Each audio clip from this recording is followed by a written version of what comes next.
Hi all, welcome to Surya's vlogs. எல்லாருக்குமே advance Deepavali wishes. நான் ஒரு சேனலில் பார்த்தேன், ஒரு ஃபேமஸான மேக்கப் ஆர்டிஸ்ட். அவங்க நீங்கள் மேக்கப் ஆர்டிஸ்ட்டாக இருந்தால் கண்டிப்பாக அவங்க சேனலை ஃபாலோ பண்ணிட்டு தான் இருப்பீங்க. அவங்க சேனலில் அவங்க குழந்தைங்க கிட்ட ஸ்வீட் கொடுத்து, அவங்க கீழே இருக்கிற செக்யூரிட்டி இன்னும் நிறைய ஸ்டாஃப்ஸுக்கெல்லாம் ஸ்வீட் கொடுக்குற மாதிரி கொடுத்து ஜாய் ஆஃப் கிவிங் அப்படிங்கிற ஹெட்டிங்கில் போஸ்ட் பண்ணியிருந்தாங்க.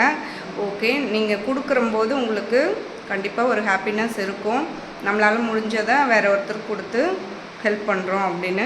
பட் அவங்க வாங்குறவங்களோட மனநிலைமையை யோசிச்சு பார்த்தீங்களா? நீங்கள் நம்ம கொடுக்குறதா அவ்வளோவா சொல்லணுங்கிற அவசியம் இல்லை. ஓகே, அப்படி உங்களுக்கு போஸ்ட் போடணுன்னு இருந்தால் அவங்க ஃபேஸை நீங்கள் ப்ளர் பண்ணி போடலாம்ல, கொஞ்சம் எடிட்டிங் பண்ணி அந்த வாங்குறவங்க ஃபேஸை எடிட்டிங் பண்ணி போடலாம்ல, ப்ளர் பண்ணிவிட்டு.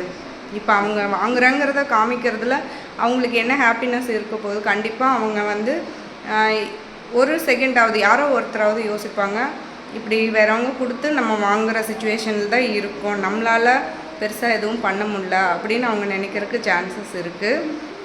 ஸோ உங்களோட ஹாப்பினஸ்ஸை மட்டும் பார்த்து இந்த மாதிரி போஸ்டெல்லாம் போடாமல் இருக்கிறது நல்லாயிருக்கும்.